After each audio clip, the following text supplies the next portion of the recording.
Suma Ikenda Fendomo, tutamalizia na Mheshimiwa Patrick Adkin Mwalunenge.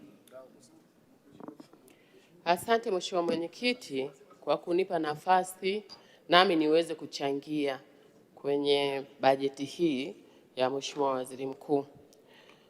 Mheshimiwa Mwenyekiti, kwanza nimshukuru Mwenyezi Mungu kwa kunipa kibali nami nimeweza kusimama mahali hapa kwa ajili ya kuchangia. Mheshimiwa Mwenyekiti, ninakwenda moja kwa moja kwenye mchango wangu. Mheshimiwa Mwenyekiti, mkoa wa Mbeya tuna kilio, tuna msiba mzito. Mheshimiwa Mwenyekiti, barabara ya mkoa wa Mbeya ya kuanzia Igawa mpaka Tunduma ipo kwenye ilani ya uchaguzi ya Chama cha Mapinduzi iliyopita. Mheshimiwa Mwenyekiti, barabara ile mpaka sasa hivi ina sintofahamu. Mheshimiwa Mwenyekiti, barabara hile tunamshukuru sana Mheshimiwa Rais. Aliongea kwa unyenyekevu na upendo mkubwa kwamba barabara hii wacha basi tuanzie Uyole mpaka tufike airport Songwe. Tulimshukuru sana Mheshimiwa Rais. Lakini Mheshimiwa Mwenyekiti, ile barabara inakwenda kwa kusuasua sana. Pamoja na kwamba tumeanzia katikati Uyole. Mheshimiwa Mwenyekiti, Mheshimiwa Rais ametujengea hospitali kubwa nzuri ya rufaa iko katikati ya jiji Mbeya. Lakini pia bado ametujengea hospitali wanawake ambayo ni ya kujifungua wanawake wa mkoa wa Mbeya kubwa sana ya Beta. Ukiachilia mbali kwenye vituo vya afya, Mheshimiwa Rais amejali sana wanawake. Ameweka majengo ya mama na mtoto kwenye vituo vya afya vyote. Mheshimiwa Mwenyekiti, wilaya za mkoa wa Mbeya ukianzia Mbalali, ukienda Kyela, ukienda Rungwe, jimbo la Busokelo, Mbeya DC, unapokwenda kuzifikia zile hospitali lazima upite katikati ya ile barabara. Barabara ile Mheshimiwa Mwenyekiti, tunashukuru serikali iliruhusu fedha kiasi cha shilingi bilioni 183 ili iende kujenga barabara ile. Mpaka sasa hivi miaka 5 ile iliyopita na sasa tumeingia awamu nyingine, barabara ile imejengwa kwa 44%. Imejengwa kwa 44%. Mheshimiwa Mwenyekiti. Mheshimiwa Mwenyekiti, naomba nikwambie jifuataro. Naomba sana hiki kilio cha wananchi wa mkoa wa Mbeya. Barabara sasa hivi katikati ya jiji pale ni vumbi tupu. Mvua ikinyesha ni matope matupu. Jua likiwaka ni vumbi. Yaani hakuna usalama kwa wote juu ya wananchi wa mkoa wa Mbeya. Wananchi wa mkoa wa Mbeya tuna kilio kikubwa sana juu ya barabara ile. Tunalia kilio hicho. Ajali zinatokea za mara kwa mara. Ndugu zetu wanapoteza maisha, wanakufa, lakini pia wanaopata ajali wengine wanaumia, wanabaki kuwa ni walemavu, wanaugulia hospitali mpaka sasa hivi. Ninaomba sana Mheshimiwa Mwenyekiti, kwa ridhaa yako nimuombe sana Mheshimiwa Rais Daktari Samia Suluhu Hassan atuone wananchi wa mkoa wa Mbeya, atuone kwa jicho la huruma. Na mama yetu huyu tunavyomjua sisi, ana hekima, ana busara wakati wowote. Hapendi kuona wananchi wake wanateseka. Tunaamini kwamba kwa kuliona hili atatusaidia wananchi wa mkoa wa Mbeya ili tuache misiba pamoja na walemavu kwenye mkoa wetu wa Mbeya. Mheshimiwa Mwenyekiti, mkoa wa Mbeya tunajua Tanzania nzima inaombea taifa amani, inaombea serikali amani, inamwombea Mheshimiwa Rais. Lakini mkoa wa Mbeya ndo tunaongoza kwa maombi Tanzania nzima. Mkoa wa Mbeya una makanisa mengi sana. Tunapoanza kuomba lazima tumuombee Mheshimiwa Rais Daktari Samia Suluhu Hassan, yeye pamoja na serikali yake. Mheshimiwa Mwenyekiti, achilia mbali makanisani, hata misibani. Sisi wananchi wa mkoa wa Mbeya, misiba inapotokea, alfajiri tunapoanza kulia, lazima tuombe sala. Hiyo sala lazima wanawake wale wanavyoomboleza, wanamtanguliza Daktari Samia Suluhu Hassan, wakimweka kwenye maombi namna anavyoongoza taifa hili la Tanzania. Mheshimiwa Mwenyekiti, wananchi wa mkoa wa Mbeya, kawaida yetu tunavyoomba, tunaomba kwa unyenyekevu tukipiga magoti. Taarifa. Ni kwa sababu ninaheshimu Siwa iko pale.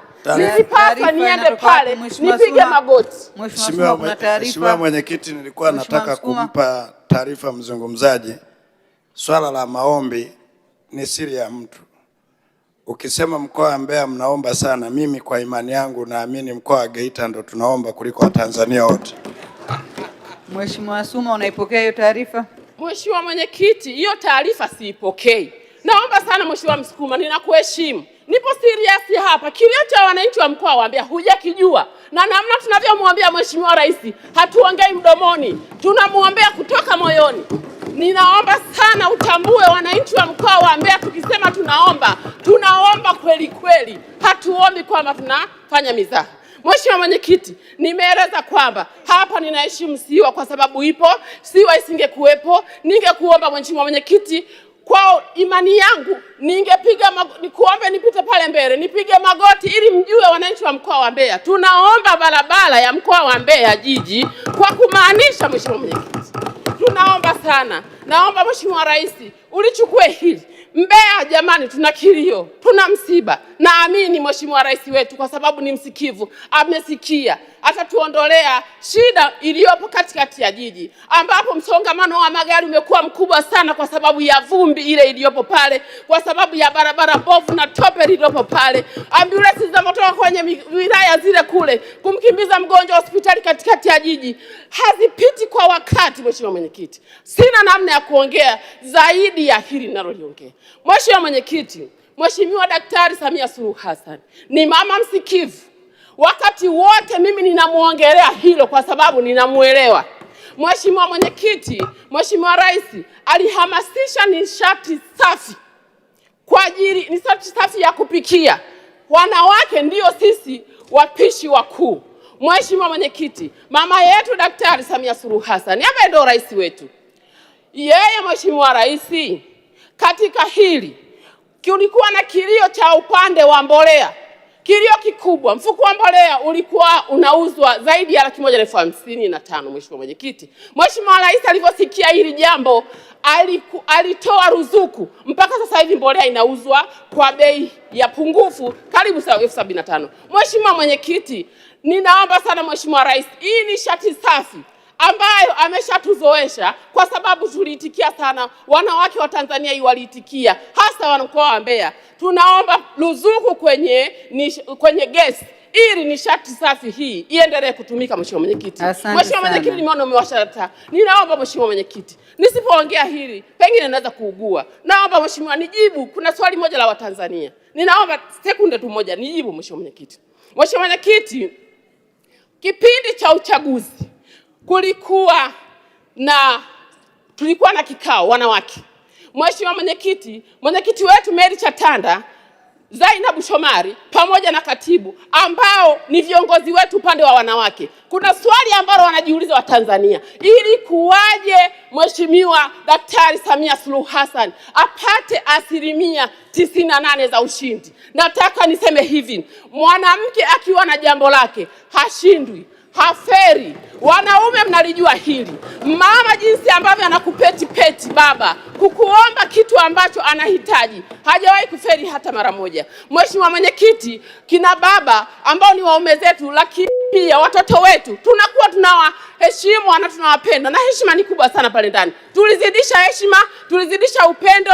Kina baba tuliwaomba kula, walitusikia, wakatupa kura za heshima za Daktari Samia Suluhu Hassan. Na katika wachache wale ambao wanajiuliza mpaka sasa, Mheshimiwa Mwenyekiti, ninaomba niseme hivi, kipindi kile hakukuwepo mama ambaye alikuwa mkali kwa baba kwamba ulikuwa wapi, kwani umechelewa.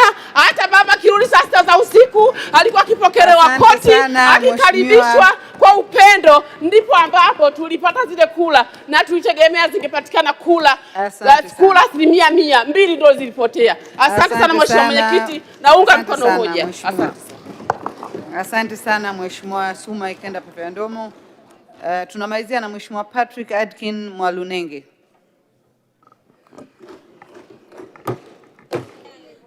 Asante sana Mheshimiwa Mwenyekiti, na mimi kwa kunipa fursa hii mchana na mimi niweze kuchangia bajeti ya ofisi ya Waziri Mkuu.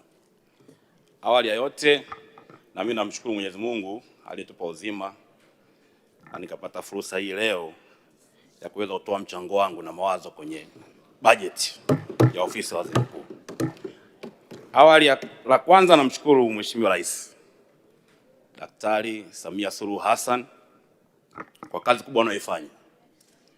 Kwanza alishajipambanua yeye wazi kupitia hotuba yake aliyohutubia Bunge, maelezo aliyoyatoa na kazi kubwa anazozifanya kwenye nchi hii.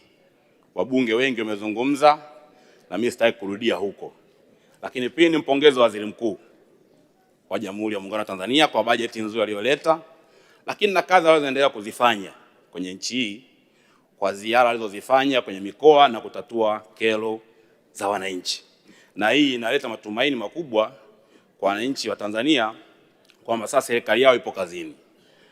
Nasisitiza tu wasaidizi wa rais, kwa maana mawaziri, wasaidizi wa Waziri Mkuu, sasa muige ile njia anayoifanya Mheshimiwa Waziri Mkuu kutatua kero za wananchi. Na hiyo ndio njia pekee ambayo wananchi wetu wanataka. Wananchi wa sasa wanataka kuona matokeo. Tumeshazungumza sana, tumeshaandika sana makaratasi.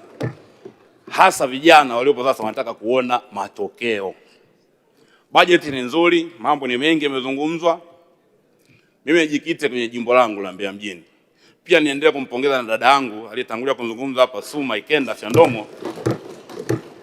Ametuwakilisha vizuri wana Mbeya. Na mimi ninawashukuru wana Mbeya mjini kwa kunipa imani hiyo ya kuwa mwakilishi wao hapa bungeni. Wana Mbeya mjini sisi pale shughuli zetu kubwa ni biashara. Mheshimiwa Mwenyekiti, ofisi ya Waziri Mkuu, kwa maana Waziri Mkuu na watendaji wake, mipango, TAMISEMI, watakubaliana na mimi kwamba imefika wakati mwafaka sasa kwenda kuweka shughuli za biashara, kwa maana kongani za viwanda kwenye jiji la Mbeya. Kwa sababu jiji la Mbeya ni jiji la biashara.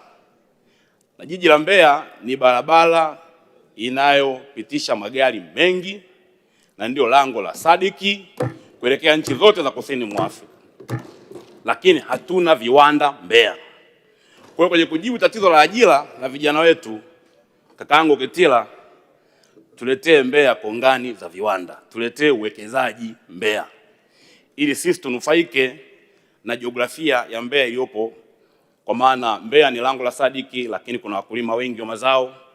Basi tupate viwanda ambavyo vinatokana na uzalishaji wa mazao ya kule, viazi, machungwa, ndizi, mpunga, ili mazao tuweze kuiongezea thamani na watu wetu waweze kupata ajira. Ameongea sana hapo dada yangu, na mimi nakazia kwenye swala la miundombinu. Mbeya tuna utalii mwingi sana, lakini bado hatujautangaza vizuri kwa sababu ya hali ya miundombinu. Na nikiongea specific Mbeya mjini, barabara nyingi za Mbeya mjini hazipitiki vizuri. Ikiwa wakati wa mvua, mifereji inajaa na wakati mwingine inaziba. Wakati wa jua, vumbi kali. Sasa huwezi kuwa na jiji la aina kama ya Mbeya lenye wafanyabiashara wengi ambao wanajituma, vijana wa kufanya kazi, alafu barabara hazipitiki. Kwa nini naiomba ofisi ya Waziri Mkuu, Mwenyekiti, watupatie barabara angalau hata kilomita 100 barabara za ndani ya jiji la Mbeya, na wahakikishia Mbeya itastawi na itashamiri na tutavutia utalii.